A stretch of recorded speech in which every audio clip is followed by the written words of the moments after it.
Have you ever asked yourself why it feels damn near impossible to succeed at any sort of a change in your life?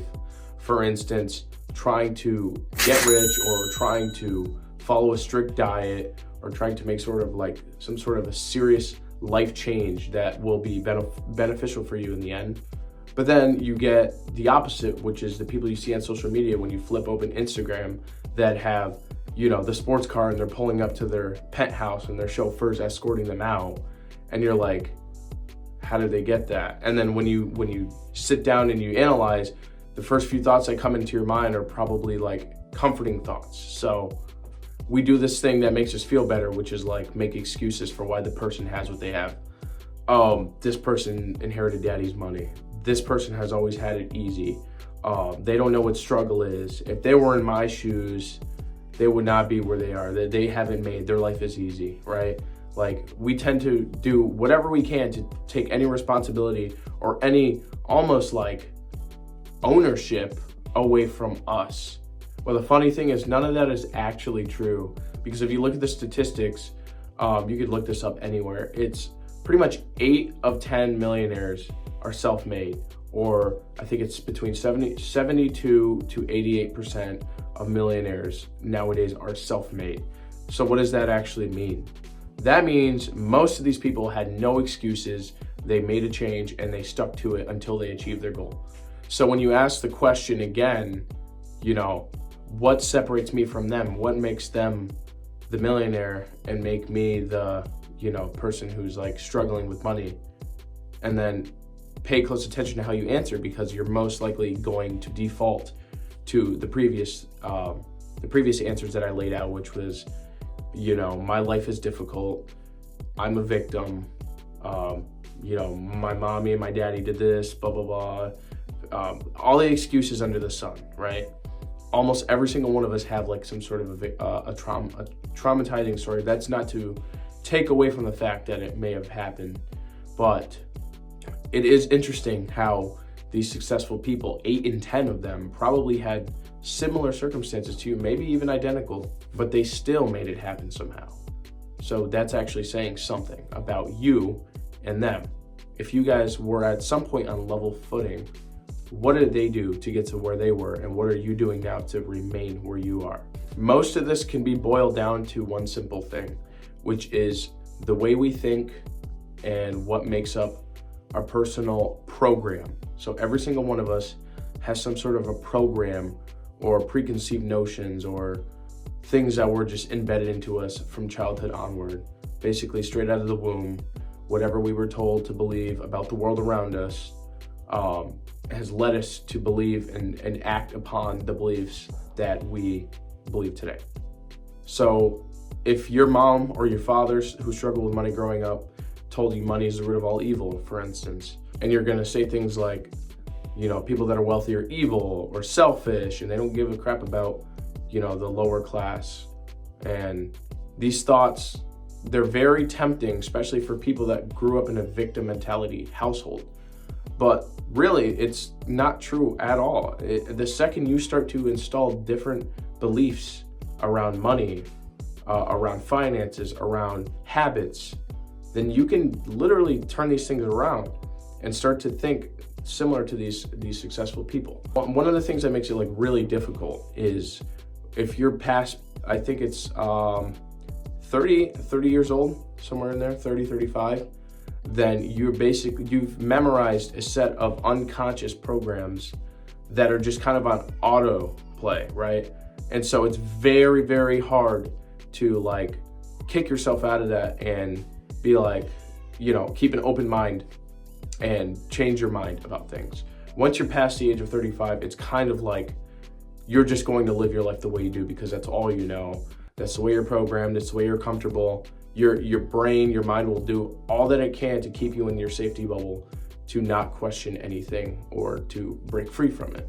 You could also be on the other side of the spectrum, which is maybe you've accepted that you can make a change, but then you're comparing yourself to these people in your current circumstances and maybe saying to yourself like, well, maybe they're just more intelligent than I am. Well, maybe they had more education and, I'm too old to pursue business, or I'm too old to do this. And so that kind of, again, it keeps you comfortable and it's kind of a cop-out, and it basically like keeps you from having to once again take on the responsibility and put away any victimhood and start acting on something new. The good news is the same way you put the programs in, the same way you've learned the programs from childhood onward, you can actually undo it and put in more preferable programs. For instance, a fat person, right? You got, say you're 300 pounds and you want to get down to 175. Simple, right? I mean, no, but yes, really, it boils down to the way you think. Most people that are overweight tend to think, you know, I might as well, most people probably, I was in this boat to an extent, not 300 pounds, but I was up there. It was kind of like, you know, I'm already fat, who cares? Like, this is impossible. I'm not ever gonna lose this weight, it's too difficult. I wasn't meant to be thin, who knows? Like, I'm probably naming like 2 or 3, but there's hundreds. Anyway, the same way you've learned these programs, you can undo them and you can install some new hardware. Now, the way you'd go about doing that is pretty simple on the surface level, but application is where it gets difficult, just like everything else, any other thing. So you study up on somebody that inspires you, you read a book. That's why books sell by the millions, because books are an infinite source of wisdom, inspiration, and knowledge, right? So read, study up on, watch some videos on somebody who actually did it and somebody who's actually fat and lost the weight. You know, they made the track, they succeeded. And try to be inspired, but also write down at least 5 things, 5 ways of thinking these people had to program into them. You'll notice most of them will say my self-talk was the most important thing. Whenever I was tempted to reach for the junk food, I had to make sure, like, I told myself, you know, you can do this. I love to eat healthy. You know, I am gonna be fit, or I am fit, or I can overcome this. I can be someone new.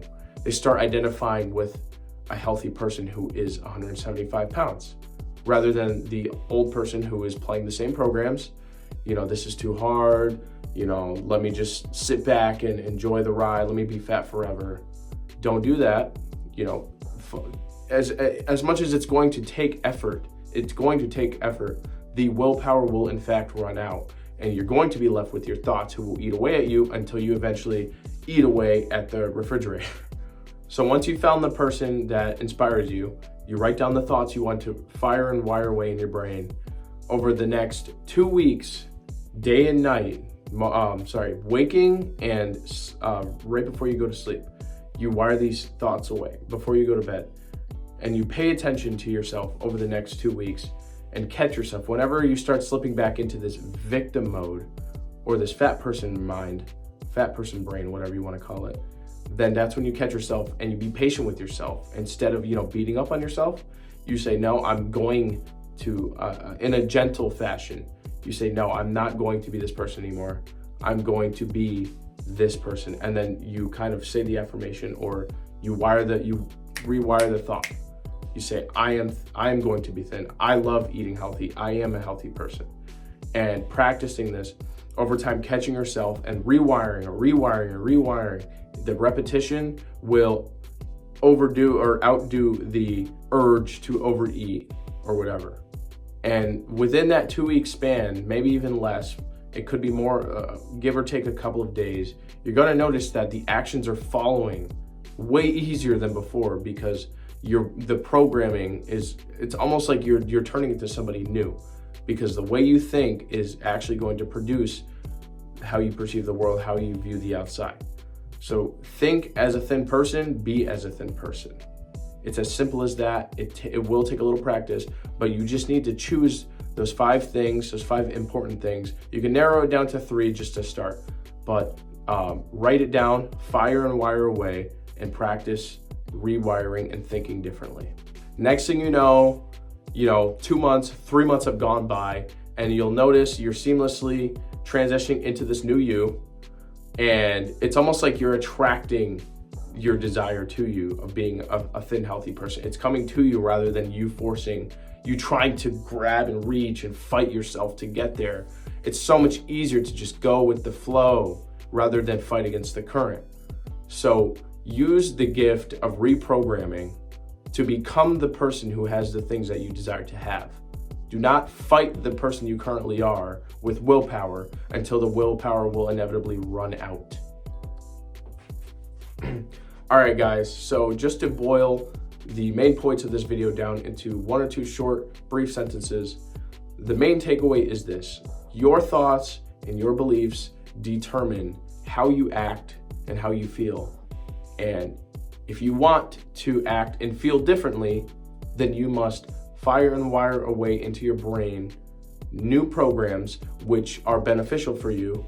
Not only beneficial, but they are desirable because you're getting the things you want. Number 2 is stop identifying with the old you. Pay attention to how you're thinking. Pay attention to when you go into victim mode, when you see somebody who you perceive as doing better than you. Instead of ragging on them mentally or trying to take away from them, how about give them some credit? Tell yourself a better story. Tell yourself, like, this person maybe was in a tough spot and they got to where they got to go because they worked hard and they deserve this. They deserve the credit, basically. So the more you're kind to yourself and you're kind to others, you'll notice how easy it becomes, how seamless it is, that you will be blessed in your own way. But the main takeaways are, again, don't victimize yourself and start firing away and wiring away new thoughts and new beliefs which are desirable to you and will eventually lead you to where you want to go in your life.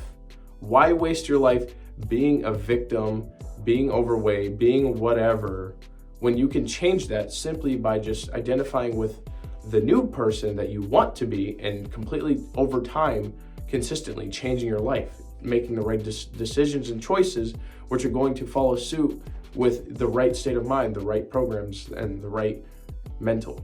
So I hope there were some takeaways for you in this video. I hope you guys enjoy, and get ready, stay tuned. I have more videos coming out, and I will see you guys in the next video. Peace.